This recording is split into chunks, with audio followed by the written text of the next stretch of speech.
YouTube की दुनिया के दोस्तों, मेरे प्यारे छात्रों, मैं विनीत मिश्रा आप सबका अपने चैनल वीके मैथ क्लास पर हार्दिक स्वागत और अभिनंदन करता हूं। आज फिर हम सरलीकरण के प्रश्नों को हल करेंगे। सरलीकरण क्या है कि गणित की जान है और इसे हल करने के लिए हमें तमाम प्रकार की सवालें मिल जाती हैं इसमें। तो कल हमने कुछ प्रकार बताए थे।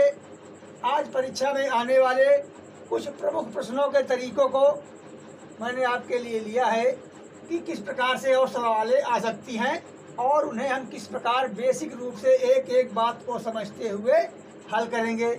तो पहले हम आ जाते हैं इस सवाल पर जो हमने यहाँ पर पहले से लिख लिया है। और हमारा आज का क्लास क्या है?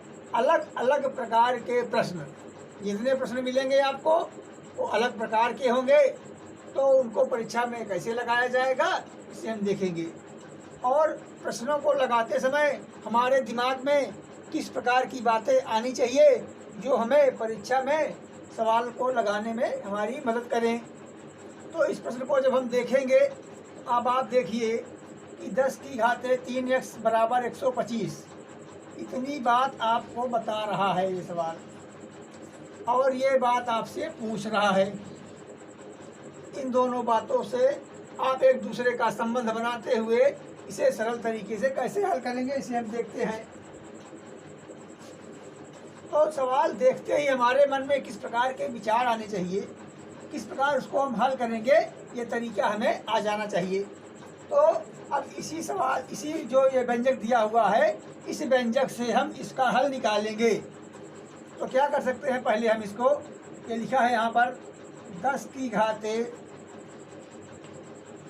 3x, इसको हम लिख सकते हैं 10 की घाते x और इसकी होल घाते 3। इससे इसके मान में कोई भी परिवर्तन नहीं हो रहा है, यानी इसको हम इस रूप में भी लिख सकते हैं। और जो 125 है हमारा, इसको हम इस रूप में लिख सकते हैं। यहाँ तक आपको कोई परेशानी नहीं हुई होगी और इसे आप समझ सकते हैं। समझ में आ गई बात? अगला स्टेप जो इसका बन रहा है, तो आप जानते हैं अगर घाते समान हैं तो उनके बेस भी समान होते हैं, यानी 10 की घाते x बराबर 5 की घाते 1, क्योंकि किसी भी संख्या के घात 1 होती ही है। आप उसे लिखें या ना लिखें, लेकिन हम घातों का सवाल लगा रहे हैं, इसलिए इसको हम 1 लिख लेते हैं। अब समझ में आ गई आपकी बात? यानी 10 की घाते जो x था ये 5 की घाते 1 के रूप में आ गया। इतनी बात समझ में आ गई? तो अब हम इस तरफ देखेंगे कि यहाँ क्या पूछ रहा है। हमें घात किस प्रकार चाहिए 10 की?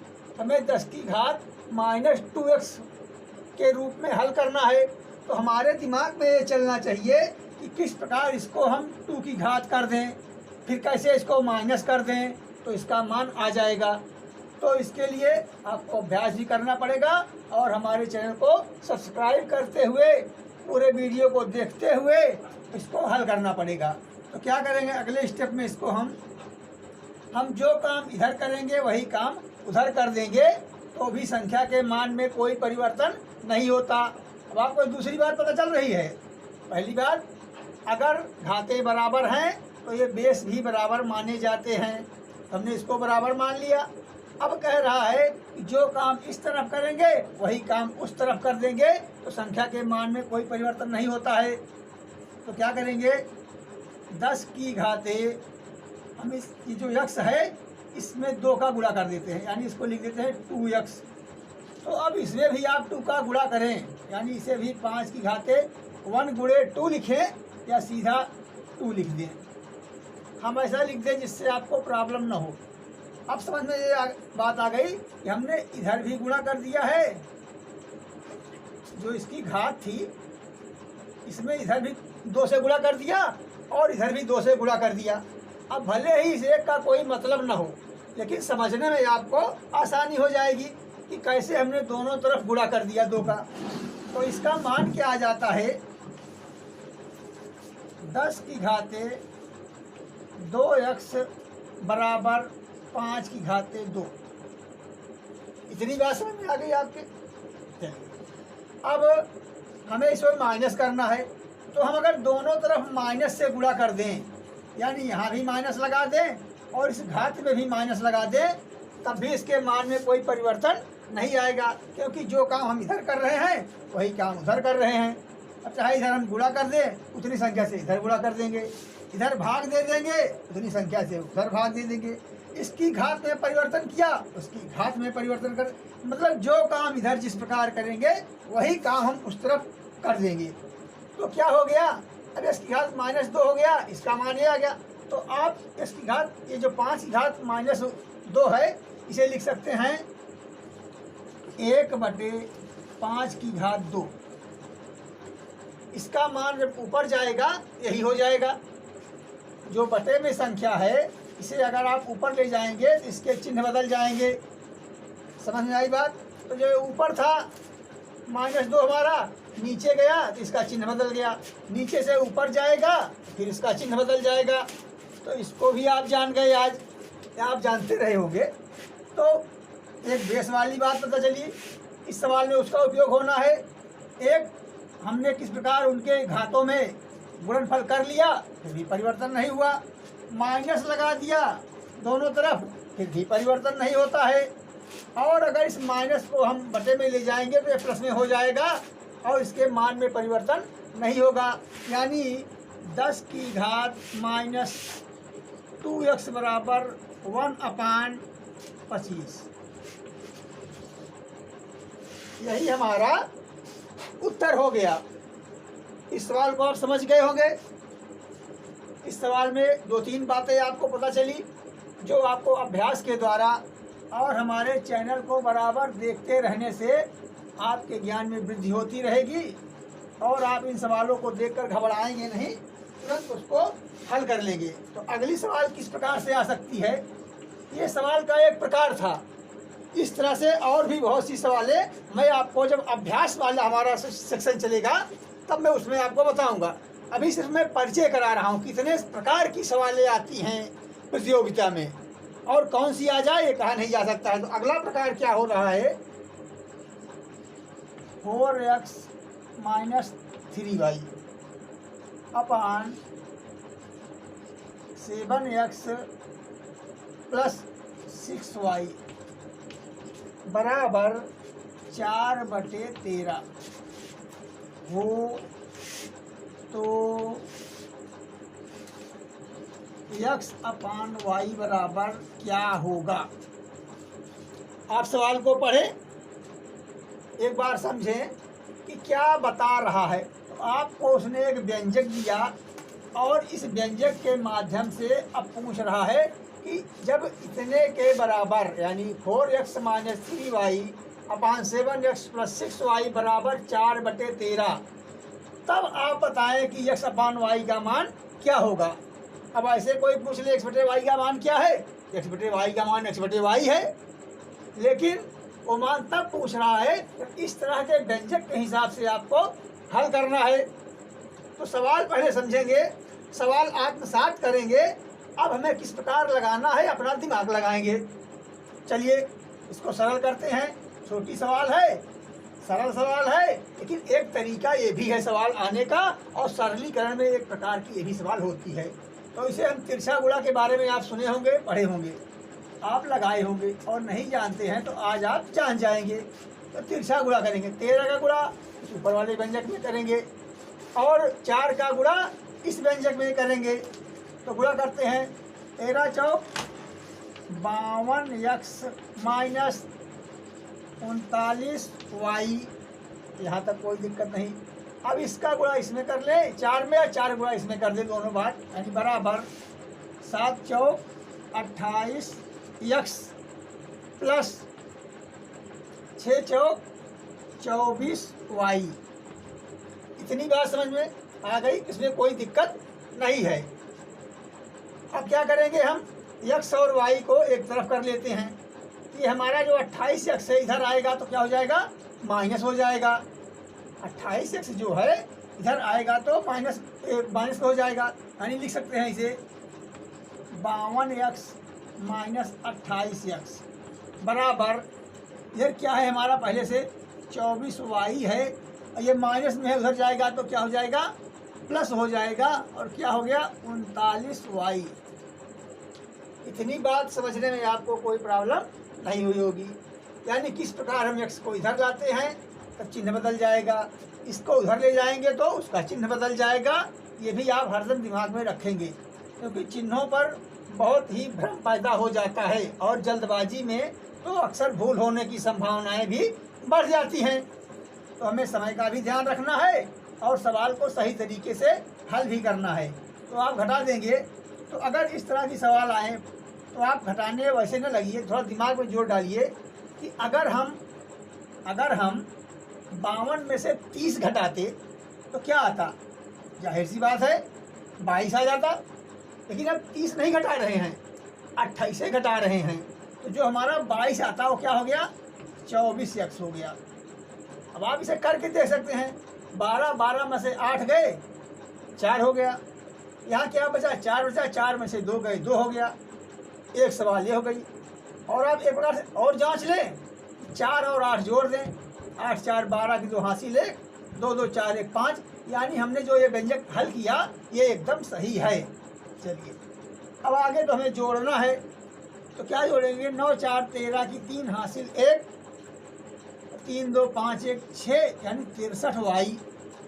अब आप परीक्षा हाल में कैसे जोड़ेंगे कि 24 में हमें 40 जोड़ना है, आप मन में सोच रहे हैं ऐसा, तो 24 में जब 40 जोड़ेंगे तो 40 यहाँ जुड़ जाएगा, यानी 64 हो जाएगा फट से। लेकिन आप पूरा 40 तो जोड़े नहीं, एक कम ही जोड़े हैं, तो 64 में आप फटाक से एक मन ही मन घटा देंगे और इन दोनों का योग 63y लिख देंगे। ये थोड़ा सा जल्दी से और सटीक जोड़ और घटाना करने का तरीका है, इसे अब अभ्यास करेंगे तो आपके समझ में आ जाएगा। अब आता है इसमें कि हमने x और y को इस प्रकार के रूप में देख लिया या निकाल लिया, लेकिन पूछ रहा है हमसे इस रूप में, यानी इसको बटे सही में करना है। तो क्या करेंगे, आपको पता है अगर आप यहाँ पर इसको 63y को यानी यहाँ ले तो 63 गुणा में जिस पर मैंने आपको बताया था उसका एक रूप ये भी हो जाता है कि x अपान अगर आप y करना चाहते हैं, यानी इसका बटा भी आप 1 मान सकते हैं, इसका बटा भी आप 1 मान सकते हैं। ठीक, तो सवाल के मान में कोई परिवर्तन नहीं होगा। तो इसी प्रकार हम क्या करते हैं, हमें x बटे y लेना है और इधर जो संख्या जाएगी उसको छोड़ देना है। तो इसको किस प्रकार हल कर सकते हैं हम, x बटे y है, x इधर ले लिया है ही पहले से हमारा, और y इधर ले लिए, y यहाँ चला आया, और इधर क्या है 63 हमारा पहले से है, 63 हमारा पहले से है, और नीचे उसको 24 को हमने भेज दिया। समझ में आ गई बात। अब इसे हल कर लेंगे तो क्या हो जाएगा, 3 से आप दोनों को काट सकते हैं, 3 2 नीचा 3 इकन्नम और 3 8 24, यानी 21 बटे 8 आपका उत्तर हो जाता है, 21 बटे 8। हाँ, इस सेक्शन पे थोड़ा मैं आपको और समझाना चाहूँगा कि किस प्रकार इसे हमने x बटे y के रूप में ले लिया है। तो जब इस प्रकार की संख्याएं हों तो आपको एक छोटी संख्या के रूप में मैं बताऊंगा। जैसे मान लीजिए आपको एक संख्या बता दिया कि 3 गुणे 4 बराबर 6 गुणे 2, दोनों का मान बराबर है क्योंकि बीच में बराबर का चिन्ह लगा है, इसलिए इसको बराबर होना ही चाहिए, तभी बराबर का चिन्ह काम करेगा। तो अगर आपसे पूछे हमें 3 बटे 2 का मान बताना है, 3 बटे 2 का मान बराबर करना है, तो क्या करेंगे आप 3 इधर है ही हमारा, 3 इधर ले लिए और 2 हमारा उस तरफ है, इसको यहाँ पर नीचे ला लिए। तो इधर क्या करेंगे, इधर भी तो आपका कुछ बचा हुआ है, 2 आने पर 6 बचा हुआ है, और जो इधर वाला बचा था 4, इसको आप इधर ले आइए।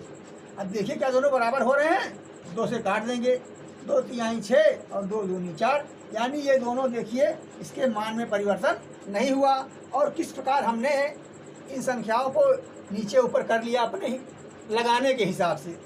तो आप अभ्यास करेंगे इन छोटी छोटी अदद को देख करके, तो आप इन अदद में भी घबराएंगे नहीं और आपका कॉन्फिडेंस लेवल बढ़ता चला जाएगा। आपको गणित लगानी अच्छी लगने लगेगी।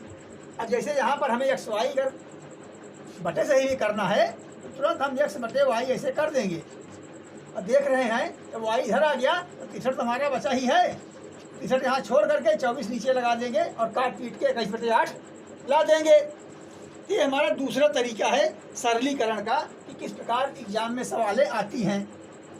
अब हम तीसरी सवाल के रूप में देखते हैं।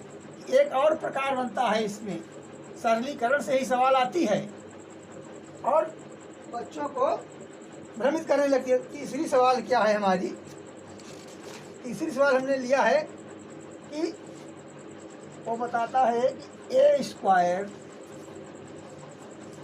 माइनस 6a माइनस 1 बराबर 0 है, तब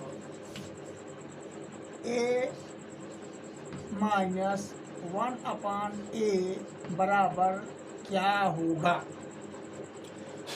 अब उसमें भी बटे सही की बात किया था, इसमें भी बटे सही की बात कर रहा है, लेकिन पहले आपको एक व्यंजक उसमें भी दिया था और इसमें भी दे रहा है कि इस व्यंजक के हिसाब से इसका मान क्या होगा। तो इस प्रकार की आप सवालों का अभ्यास करेंगे तो आपके मन में इस प्रकार के भय समाप्त हो जाएंगे और आप इसे जल्दी से जल्दी हल कर पाएंगे।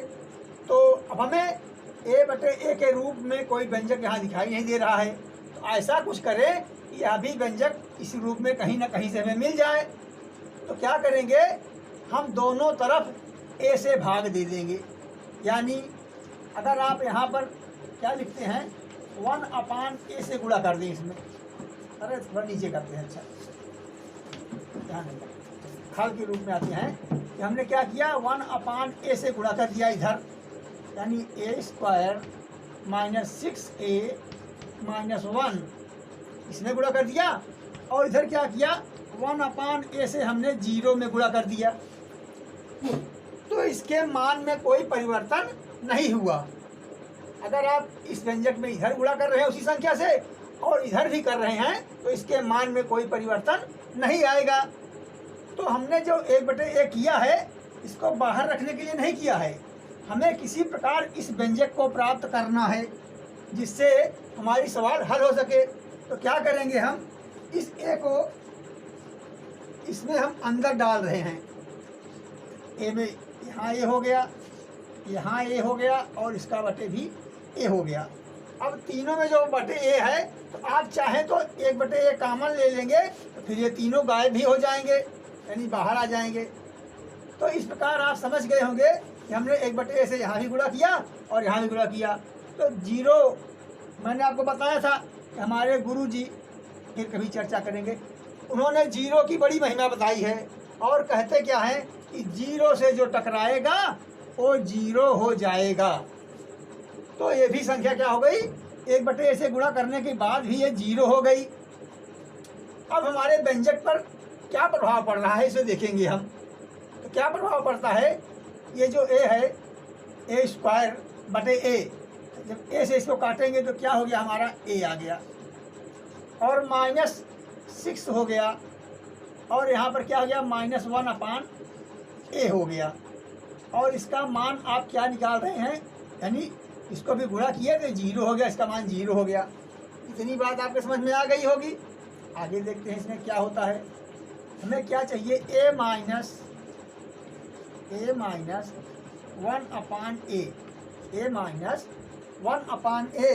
तो ये 6 हमारा इधर है, उधर जाएगा तो क्या हो जाएगा, ये +6 हो जाएगा। तो बस एकदम सरल सवाल है कि आपका उत्तर ही आ गया इतने से।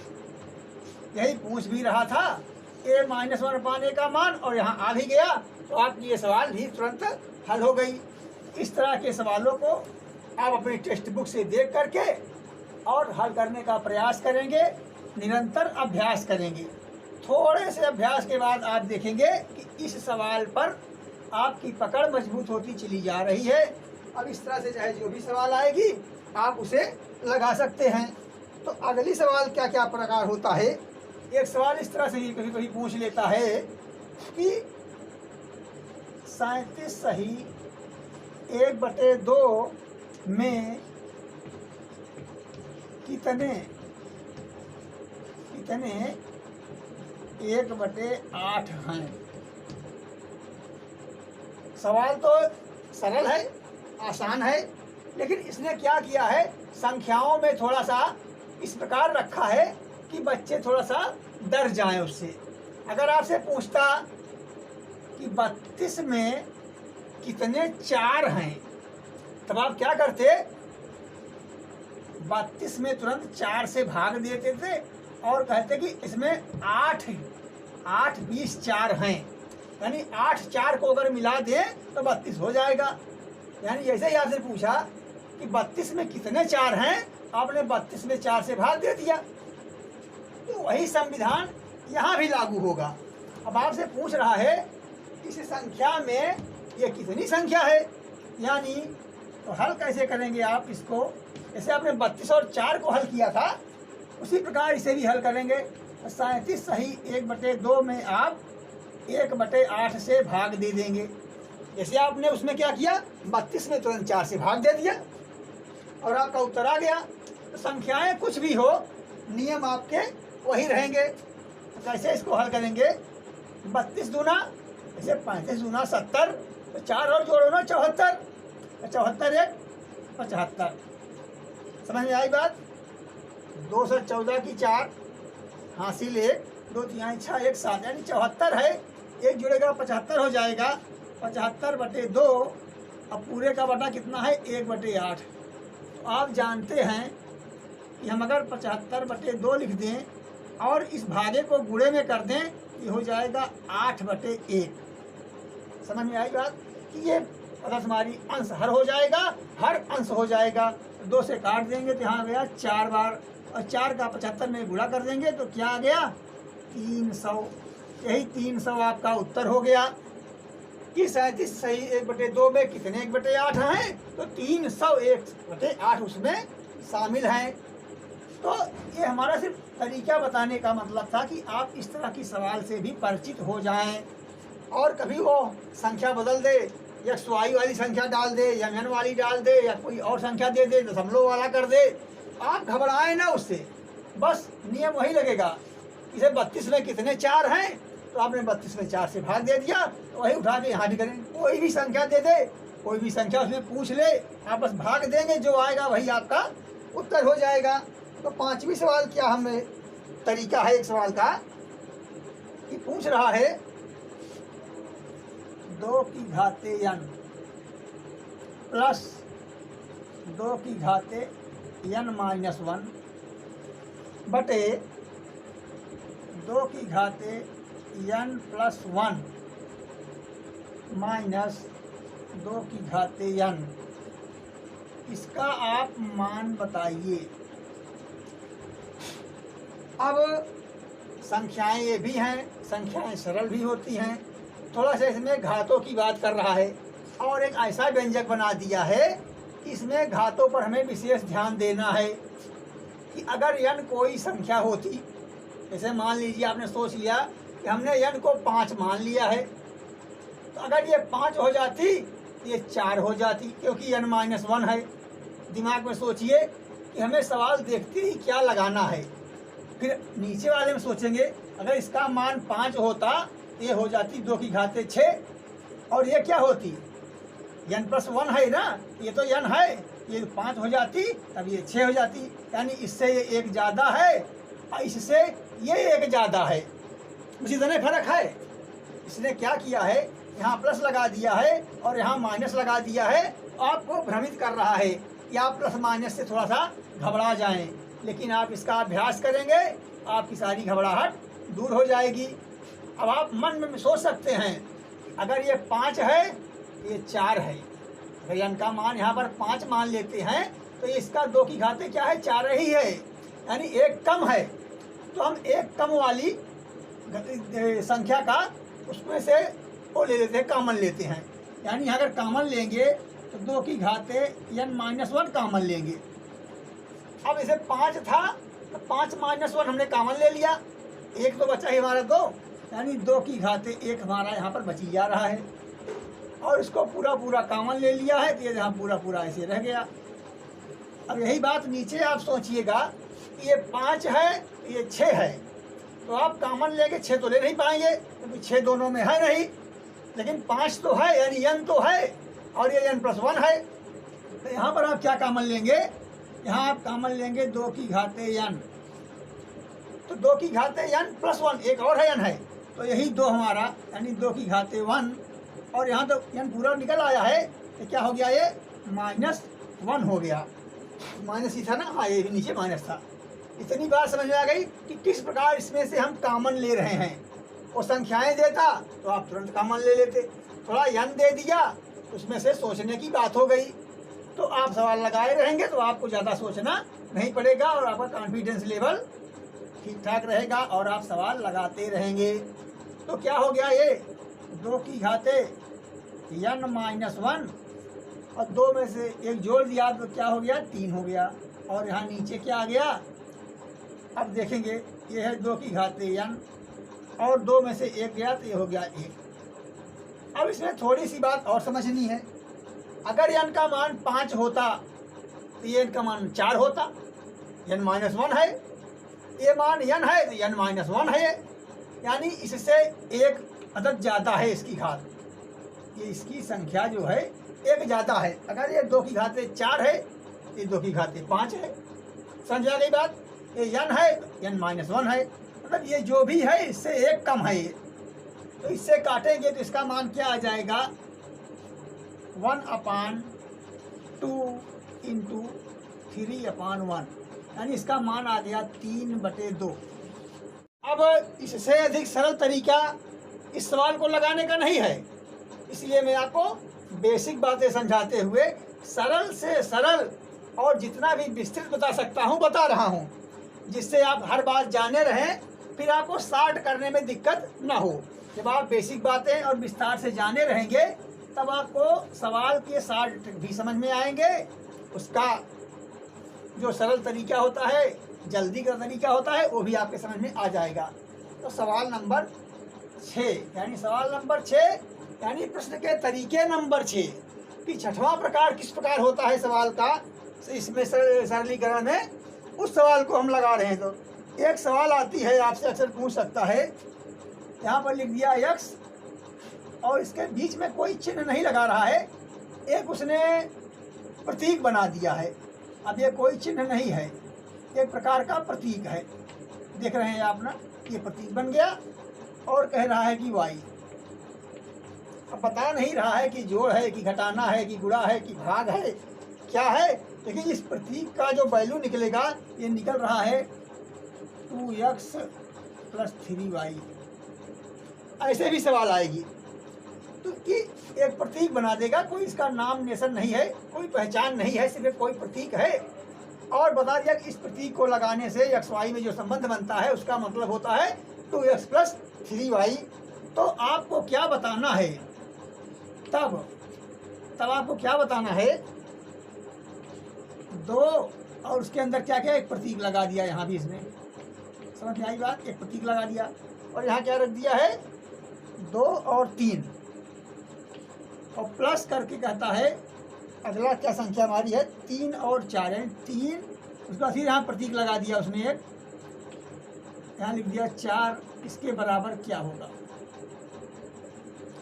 अब अगर आपने इन प्रतीकों के सवाल को लगाया है, इनको समझा है, तो आपको कोई मुश्किल नहीं होगी। तो देखते हैं कैसे सवाल हल होगी हमारी। सवाल बहुत ही सरल है, सिर्फ समझने और अभ्यास करने की देरी है। तो जहाँ पर x है, जहाँ पर y है, वहाँ पर 2 है और वहाँ पर 3 है, यहाँ पर 3 है और यहाँ पर 4 है। तो पहले हम इस वाले को हल करेंगे, फिर इस वाले को हल करेंगे, दोनों का जो हल आएगा उनको जोड़ देंगे, यही हमारा उत्तर हो जाएगा। अब तो समझ में आ गई बात आपके, आप स्वयं लगा सकते हैं। आप हमारे वीडियो को यहीं रोक दीजिए और स्वयं लगा के देख लीजिए, फिर हमारे साथ लगाइए। चलिए, तो इस प्रतीक का मतलब ये निकाला था कि अगर ये 2 और 3 है, 2 उसके बाद हम प्रतीक का चिन्ह बना दिए और 3 लिख दिए। इसने क्या किया था, 2 और x का मान क्या है, यहाँ x है वहाँ हम 2 लिख दे रहे हैं, इंटू 2, फिर प्लस का चिन्ह है। 3 हमारा है ही, y की जगह हम क्या लिख दे रहे हैं, 3 लिख दे रहे हैं। ऐसे 3y यानी ये 3 का मान यहाँ y का हो गया। इसका उत्तर क्या आ गया, 4 धन 9 बराबर कितना हो गया, 13। ये वाला भाग आपने हल कर लिया इस प्रतीक के हिसाब से। अब अगला जो हमारा पार्ट है 3, उसके बाद एक प्रतीक चिन्ह है कोई, और इसका मान कितना है, 4 y का। तो इसका मान अब इसमें रखेंगे, तो 2 गुणे 3 प्लस 3 गुणे 4, बस 2 भी दिया था 3 भी दिया था, तो 2 3 यहाँ भी है, 2 3 यहाँ भी है। एक्स वाई, ये इस एक्स वाई को यहाँ रख दिया हमने, 2 और 3 को यहाँ और यहाँ रख दिया। यही काम इसमें 3 और 4 के साथ हमने कर लिया। समझ में आ गई बात। चलिए, 3 दूनी 6 प्लस 4 तिहाई 12, यानी क्या हो गया ये 18। 12 और 6 18। तो अगर इसमें मान रख देंगे तो 13 और 18 आप जोड़ देंगे, तो 18 12 30 होता है, 13 जोड़ रहे हैं इसलिए क्या हो गया ये 31, यानी इसका मान 31 आ गया। तो जब प्रतीकों वाली सवाल आए कि कोई चिन्ह ही न हो, कोई स्टार बना दे, कोई कुछ और लगा दे, तो आप समझ लीजिएगा ये सवाल इस प्रकार लगेगी हमारी। इस प्रकार की आपको आपके टेक्स्ट बुक में और तमाम प्रतियोगिता की किताबें हैं, उसमें तमाम प्रकार से इसके और उदाहरण मिल जाएंगे। आप लगाने का प्रयास कीजिए। तो 6 सवाल इस प्रकार हो गई। अब आते हैं हम जो 7वां प्रकार इसमें बनता है, वो कैसे बनता है कि 7वीं सवाल एक प्रकार से और आती है, जो सवालों में अक्सर एग्जाम में पूछी जाती है। वो कह रहा है कि 561 रुपये को ABC में इस प्रकार बांटो, इस प्रकार बांटो या बांटा जाए कि, अब नियम क्या बता रहा है कि A को B से, यानी A को B से 120 अधिक,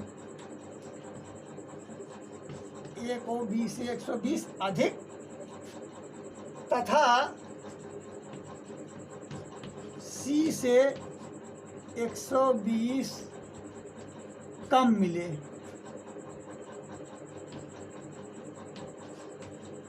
मतलब आप कहीं पर 561 रुपया है, तो 3 लोगों में इसे विभाजित करना है, 3 लोगों को देना है।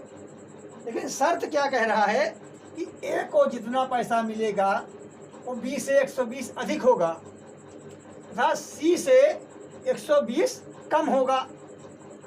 तो अब आप दिमाग लगाइए कि A को मिल रहा है, पहली बात B से अधिक मिल रहा है, B से तो अधिक मिल रहा है, लेकिन C से कम मिल रहा है, यानी सबसे ज़्यादा किसको मिल रहा है, C को मिल रहा है। तो हम बीच वाली संख्या मानेंगे, तो हल कैसे करेंगे, माना, वैसे आप किसी भी संख्या को मान सकते हैं। B हमारे लिए थोड़ा सुविधाजनक हो रहा है क्योंकि B का कोई विशेष वर्णन नहीं कर रहा है, तो हम B को मध्य में लेते हैं। B का हिस्सा कह लीजिए, B का मूल हिस्सा, चलिए हिस्सा ही लिख देते हैं, याद नहीं आ रहा क्या करना, x मान लेते हैं, यानी B का भाग क्या हुआ, x हुआ। अगर B को x मिल रहा है तो A को क्या मिल रहा है, तो A को क्या मिलेगा, x से 120 अधिक, यानी x प्लस 120। बस यही अगर आप सबके समझ में आ गया, आपको सवाल लगाने में देर नहीं होगी कि किस प्रकार किसका हिस्सा कैसे में लिखना है। तो कह रहा है अगर B का हिस्सा x है तो A का हिस्सा क्या है, A को B से 120 अधिक, यानी A को, ये B का हिस्सा था, इससे 120 अधिक मिल गए। लेकिन जो A को मिला हुआ है ये क्या है, C से 120 कम है, यानी जो C है इसको कितना मिला है, तो जो A को मिला है, यानी A को क्या मिला है, x प्लस 120 मिला है ना, ये क्या है, c के हिस्से से 120 कम है, यानी c का हिस्सा क्या है, 120 ज़्यादा है। अब समझ में आई बात आपके? आप कहीं इसको वीडियो को रोक दीजिए और थोड़ी देर इसको अध्ययन कर लीजिए। इस सवाल से इसके हल को आप मिलाते चलिए, हर पॉइंट से पॉइंट आप भिड़ाते चलिए। तो आप क्या देखेंगे कि बी का हिस्सा ये हो गया, ए का हिस्सा 120 अधिक हो गया, लेकिन सी से ये कम है, ए कम है यानी सी ए से ज़्यादा है। तो सी का मान क्या करेंगे, ए से 120 ज़्यादा कर देंगे। यानी अब समझ में आ गई बात आपके कि किसको क्या मिला। अब तीनों को हम जोड़ लेते हैं, तो तीनों का जोड़ेंगे तो क्या आएगा, एक्स, ये बी वाला हिस्सा हो गया, फिर एक्स प्लस 120 ये ए का मान हो गया, और सी का मान क्या है, एक्स प्लस 120 प्लस 120। अब कुल कितने रुपए थे हमारे पास बांटने के लिए, तो 561 थे, 561। तो इनका योग 561 होना चाहिए। एक एक्स हो गया हमारा, दूसरा हो गया और तीसरा, यानी आपकी सवाल आ रही है 3x प्लस 120 ये है, 120 ये है, 120 ये है, यानी 12 यहाँ 36 मान हो गया 360 बराबर 561। इतनी बात समझ में आ गई आपके? अब आप जानते हैं, थोड़ा हम ऊपर आते हैं, यहाँ लगाएंगे जिससे आपको दिखाई दे। कैसे लगाएंगे कि इस 3x को अकेला कर लेते हैं, क्योंकि हमें x का मान निकालना है। तो 3x को आप अकेला कर लेंगे तो ये इधर चला जाएगा, तो माइनस में इसका चिन्ह हो जाएगा, यानी 561 माइनस 360 हो जाएगा।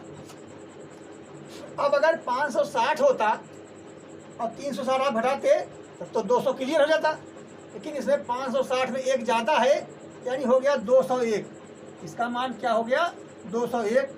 तो x का मान कैसे निकलेगा, 201 बटे 3, और जब आप 3 से भाग दे देंगे इसका मान क्या आ जाएगा, 3 छंग 18, 3 सते 21, यानी x का मान कितना आ गया, 67 रुपया आ गया। क्लियर? समझिए इसका सवाल को। 3x प्लस 360 बराबर 561, और जब 3x को आपने अलग किया तो ये उधर चला गया और घट गया, इसमें से घट गया तो आ गया 201, यानी 3x का मान आया 201। तो आपने क्या किया, x का मान निकाल लिया, आ गया 67। तो b को तो मिल रहा है 67 रुपया। अब b का मान इसमें रख देंगे तो a को कितना मिल जाएगा, इसी में आप 67 जोड़ दीजिए 120 में, तो हो गया कितना, 187। क्लियर? और अगर c की बात करें कि c को कितना मिला, इसको तो इसको इसमें 120 और जोड़ दीजिए, 120 जोड़ेंगे तो आपका हो जाएगा 307,